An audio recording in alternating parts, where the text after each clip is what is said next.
long road to sin. And just like the devil's doormat, my soul's wearing thin. Oh, so I can't go back again. Dreaming dreams, I've been playing games that I know just can't win.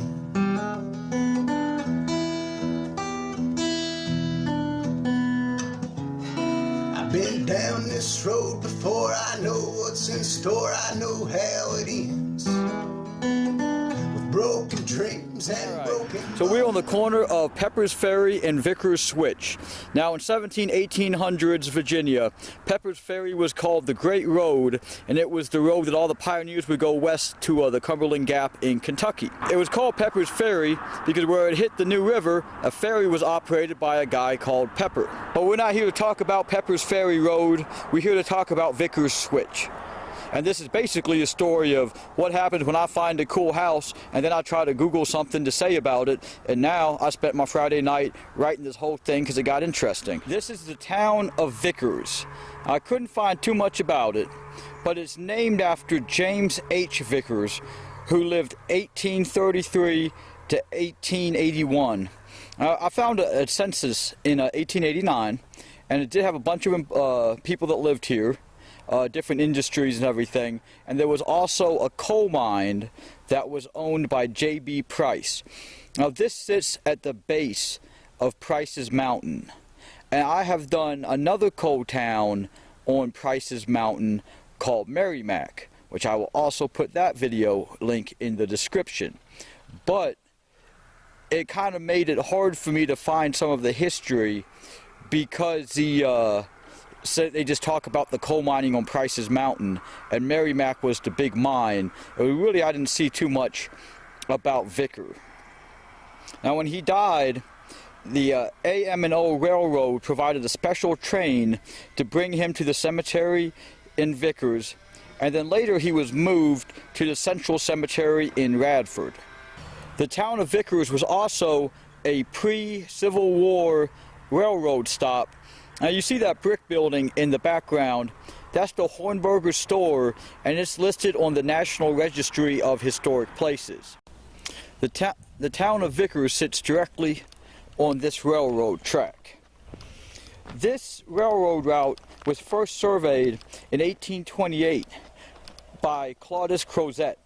He was originally trying to build a canal connecting the New River and the Roanoke River. 3 years later, he incorporated the name Lynchburg and New River Railroad. He lost his steam and the dream fizzled out. But in 1836, the Lynchburg and Tennessee Railroad was chartered. They used most of his route approaching the New River. In 1837, there was an economic depression. In 1848, the company reincorporated. A man named John B. Radford bought stock in the company.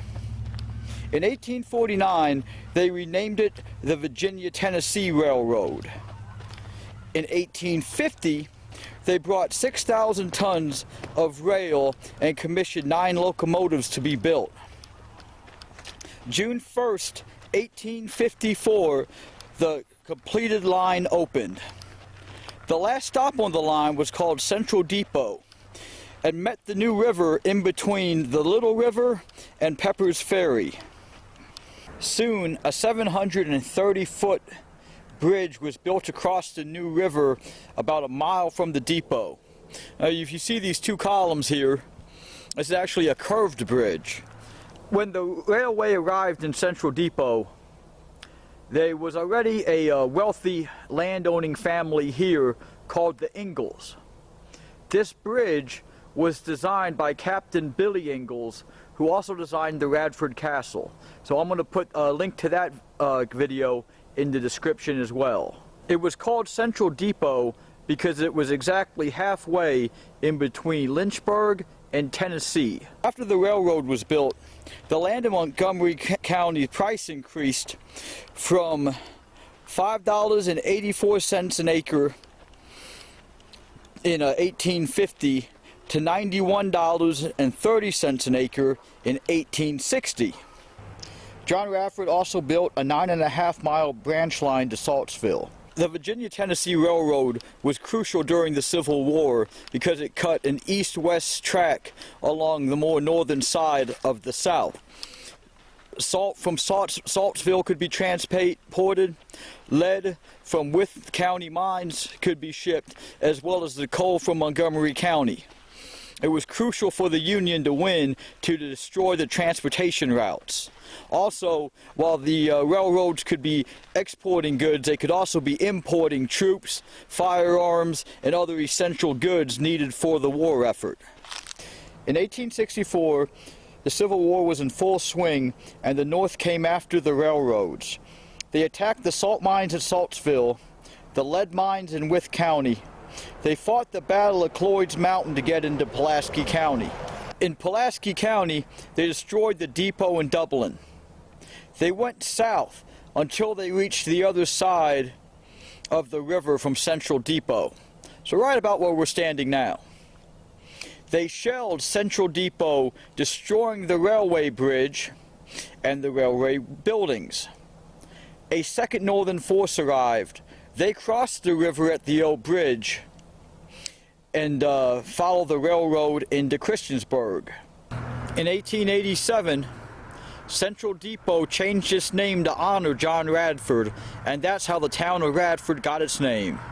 You know, as we're down here, I see this wall here, and then this wall over here, and then on the other side, they have the same deal of the two walls. So I don't know, this must have been some sort of probably like a train loading platform, or like the foundation for it anyway. And we're getting really close, and I'm guessing this is a coal hopper. I've never been this close to this before. It's going to be pretty cool to check out.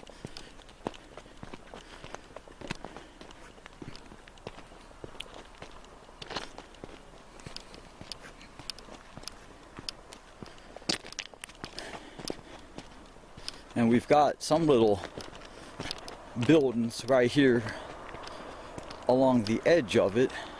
See, look at all these foundations we're coming up on. Look, there's another one right here, side of the track there. And then there we go with all these. And we get down in here, we've got these two little ones.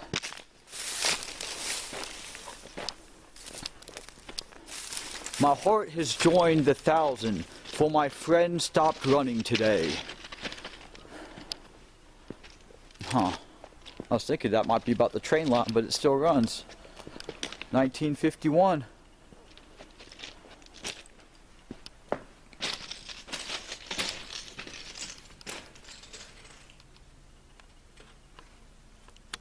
You know, now that we're down here, I can see, you know, here's the where the coal would come out at. But if you look down, the tracks are off-centered to it.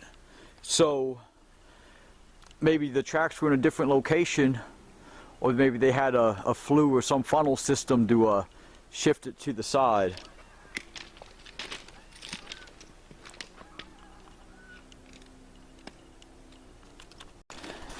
And look, just the more you look through the woods, more foundations I'm seeing. So this is really looking like a real ghost town, where it did have a post office open in it, because that was mentioned in the 1889 census that I found. But there is not a post office here anymore. So this is meeting my qualifications for a ghost town. Whatever happened to that house? Let's get back to looking at that house now.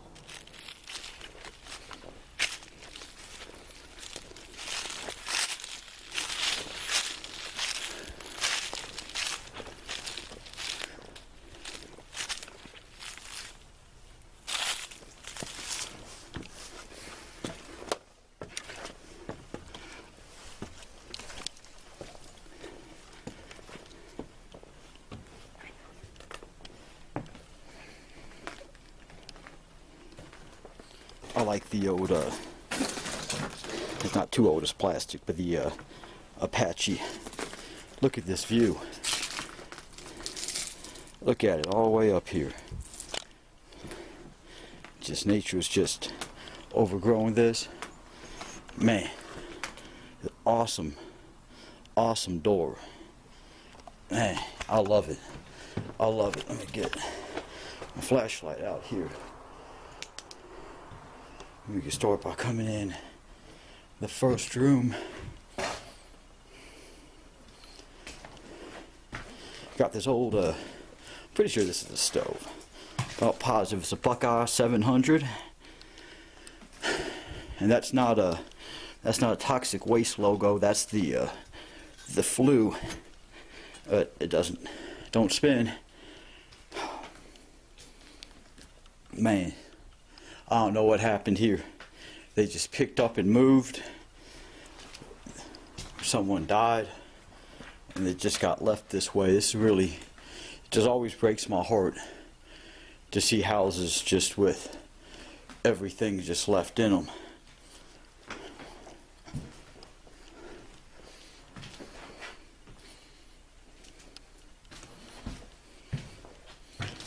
Come in here, got nice little workbench. I saw this. Look at that. That's a Millionaire cologne. I don't know if you can see it. I like the irony.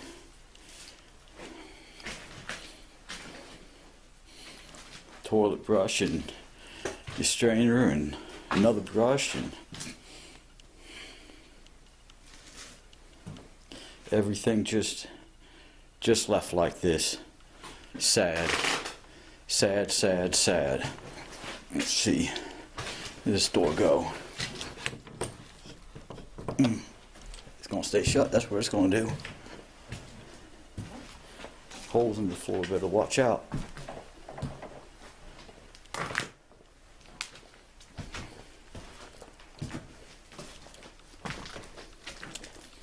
Another view of that fabulous door. And you just come right on in here.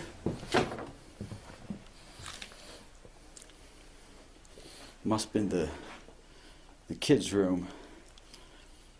Got nice, all these real nice fireplaces, but they're all covered up, but the mantles are still here. Look at that, that's pretty cool too. There's everything left on the bed, and they even still have stuff in the dressers and stuff. So let's get upstairs.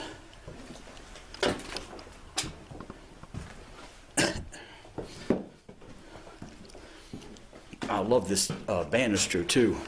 Look at this curve in it, and it's still so smooth. And this wallpaper too. This wallpaper is freaking awesome. I love it. So there's a bedroom up here. Ooh, treasure chest. Wonder if we're gonna win anything. No. Old underwear, it looks like. That's the only jackpot we're getting. Nice recliner just to sit at the window and look out of it. And we have here, we got the old car seat. Don't use those too much anymore. Let's check this out. You see this door? We open it. That's the balcony door. They got it boarded up. And we come in here. I love this planter right here in the middle of the floor. It's beautiful, but and you can see the trees are just growing right inside, and the roof's coming down, which probably means it's leaking, which means this has limited time before it goes through the floor. Yeah, and just look at that bed, how bad condition that is. Alright, we come back over here, and here's the coolest thing. They got the old record player, the old, I don't know, 45s maybe, but yeah, I think that's awesome. This is too sad that it just got left in here, and it's probably going to stay in here. Now let's come back over here.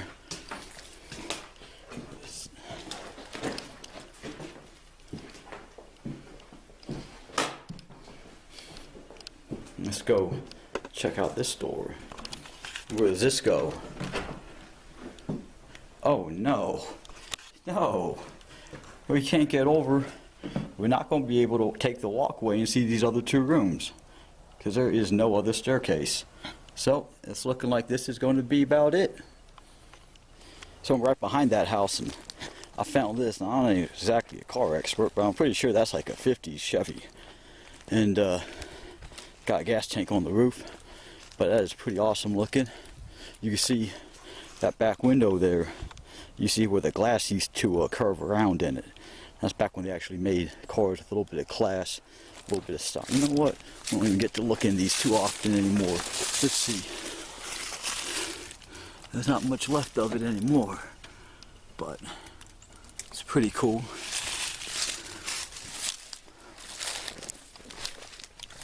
And we come right around here. Here's another one. I'm a lot less sure what this one is. It's a Pontiac? Plymouth.